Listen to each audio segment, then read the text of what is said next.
Hello friends, welcome to Krishna RPCM. आज हम लोग यूपी बोर्ड में विज्ञान में आने वाले महत्वपूर्ण प्रश्नों को देखेंगे। ये टॉपिक आप पढ़िएगा, 100% आपका पेपर कंप्लीट हो जाएगा। ये बहुत ही इम्पोर्टेंट और शायद इनसे बाहर एक भी प्रश्न बोर्ड परीक्षा में आने वाला नहीं है। तो इन टॉपिक को आप देखिए। इसमें सबसे पहली टॉपिक हमारी क्या है? रासायनिक। ये देखिए, रासायनिक अभिक्रिया जो जितने प्रकार की होती हैं उनको हमें पढ़ना है इसमें। और ऑक्सीकरण अपचयन के बाद में हमको क्या पढ़ना है? पीएच पैमाना, पीएच की अवधारणा। सिर्फ लाग वाला सूत्र याद करें या ना करें, कोई वो ज़रूरी नहीं है। और उसके बाद में पीएच का महत्व हमको पढ़ना है। फिर विरंजक चूर्ण, ये विरंजक चूर्ण बनाने की विधि, धावन सोडा और प्लास्टर ऑफ पेरिस बनाने की विधि तथा इनके उपयोग। ये बहुत ही इंपॉर्टेंट टॉपिक इतनी है, इनको हमें देखना है। और उसके बाद में फिर नेक्स्ट चैप्टर पर पहुंचते हैं। उसमें सक्रियता श्रेणी बहुत इंपॉर्टेंट है। संक्षारण के कारण तथा निवारण, इसको हमें पढ़ना है। और कार्बन वाले में क्या पढ़ना है? समजातीय श्रेणी, क्रियात्मक समूह के बाद में IUPAC नामकरण, हाइड्रोकार्बन कितने क्या होता है, संतृप्त असंतृप्त जो कुछ भी है। और कार्बनिक यौगिकों में दहन अभिक्रिया और ऑक्सीकरण अभिक्रिया, एथेनॉल तथा एथेनोइक अम्ल के निर्माण तथा इनके उपयोग, और साबुन के बनाने की विधि और साबुन की सफाई प्रक्रिया। इतनी टॉपिक हमें केमिस्ट्री में पढ़नी है। और इसके बाद में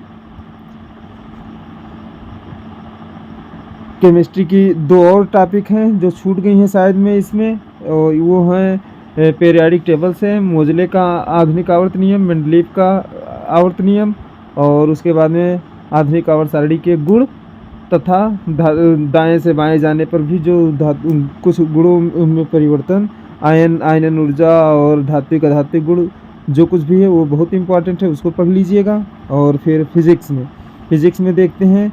इसमें बाकी आप पूरा चैप्टर तैयार कर सकते हैं, लेकिन इतना ज़रूर पढ़िएगा जितना मैंने बताया है। शायद में ये बहुत ही इम्पोर्टेंट प्रश्न है। इसमें अपवर्तन के नियम, अपवर्तन क्या है? अपवर्तन के नियम और लेंस द्वारा प्रतिबिंब का बनना, ये बहुत इंपॉर्टेंट होगा। प्रथम फोकस द्वितीय फोकस से संबंधित। और फिर उसके बाद में आवर्धन सूत्र, दर्पण का आवर्धन सूत्र, लेंस का आवर्धन सूत्र, ये हमें तैयार करना है। प्रिज्म द्वारा प्रकाश का अपवर्तन तैयार करना है और दर्पण सूत्र तैयार करना है। और वर्ण विक्षेपण वाली टॉपिक, ओम का नियम, ये बहुत इंपॉर्टेंट। ओम का नियम का परिभाषा देना है प्रतिरोध का, और प्रतिरोध का समांतर और श्रेणी क्रम में समायोजन, ये हमको पढ़ना है। और इसके बाद में चुंबकीय क्षेत्र तथा चुंबकीय क्षेत्र रेखाओं को पढ़ना है। परिनालिका में चुंबकीय क्षेत्र उत्पन्न होता है उसको हमें बताना है। और किसी चालक पर लगने वाले बलों के लिए जो व्यंजक है उसको हमें जानना है, उससे संबंधित सवाल बहुत इंपॉर्टेंट है। और फ्लेमिंग के जितने भी बाएं हाथ के दाएं हाथ के नियम, अंगूठे का नियम, उंगलियों का नियम, ये सब हमको पढ़ना है। और फैराडे के विद्युत चुंबकीय प्रेरण संबंधी नियम बहुत इंपॉर्टेंट है। विद्युत मोटर इंपॉर्टेंट हेडिंग है, और जनित्र इंपॉर्टेंट हेडिंग है। और AC करंट और DC करंट के बारे में हमको पढ़ना है। तो इतने टॉपिक को आप पढ़िएगा और आपका पेपर 100% होगा। और यदि किसी भी टॉपिक में साइंस में पढ़ते समय समस्या है तो हमारे व्हाट्सएप पर डिस्क्रिप्शन में हमारा नंबर लिखा है, उस पर भेजिए और आपके प्रश्नों का हल तुरंत अतिशीघ्र प्राप्त होगा।